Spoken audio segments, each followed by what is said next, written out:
आज़ादी के 75 वर्ष में देश जहां अमृत महोत्सव मना रहा है, वहीं देश के दो बड़े राजनीतिक दल इन दिनों तिरंगा यात्रा और घर घर तिरंगा अभियान चलाते हुए नजर आ रहे हैं। एक तरफ बीजेपी का जोर हर घर तिरंगा फहराने पर है, जिसकी यात्रा सीएम धामी ने देहरादून से शुरू की, वहीं कांग्रेस ने भी भारत जोड़ो तिरंगा यात्रा शुरू कर दी है।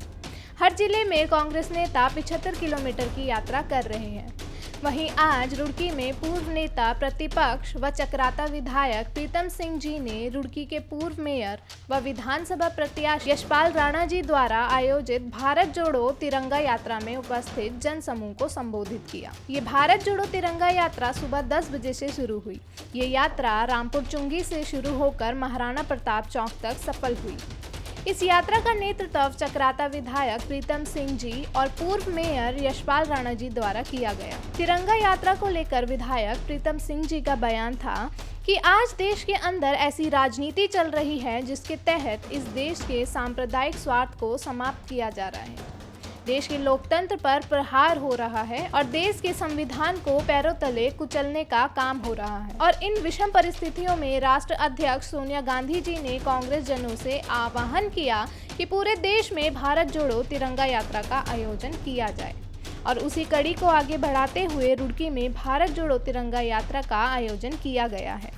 उन्होंने कहा कि तिरंगा यात्रा के माध्यम से भारत जोड़ने का काम कांग्रेस कर रही है और आम जनता तक सीधा संवाद स्थापित करने का काम भी कांग्रेस कर रही है। उन्होंने कहा कि भारतीय जनता पार्टी की जननी आरएसएस के मुख्यालय में विगत वर्षों से तिरंगा नहीं फहराया गया है। क्या इसका जवाब सत्ता में बैठे लोगों के पास है? इसके बाद पूर्व मेयर यशपाल राणा जी ने बताया कि भारत जोड़ो तिरंगा यात्रा सोनिया गांधी जी के नेतृत्व में आयोजित की गई है और हमारी तिरंगा यात्रा को देखकर भाजपा सरकार द्वारा नारा दिया गया कि हर घर तिरंगा अभियान। उन्होंने कहा कि भाजपा ने कभी तिरंगे का सम्मान नहीं किया और हमेशा तिरंगे का अपमान ही किया है और भाजपा तिरंगे का महत्व नहीं जानती है। और यशपाल राणा जी ने कहा कि पूरे प्रदेश में आने वाले 2024 के चुनाव में भारतीय जनता पार्टी की विदाई केंद्र से तय है। इस भारत जोड़ो तिरंगा यात्रा का संदेश था कि जिस तरह हमारे देश को आज़ाद करने में हर धर्म का सहयोग था, उसी तरह हम सब आज भी साथ हैं और अपने देश को बचने नहीं देंगे।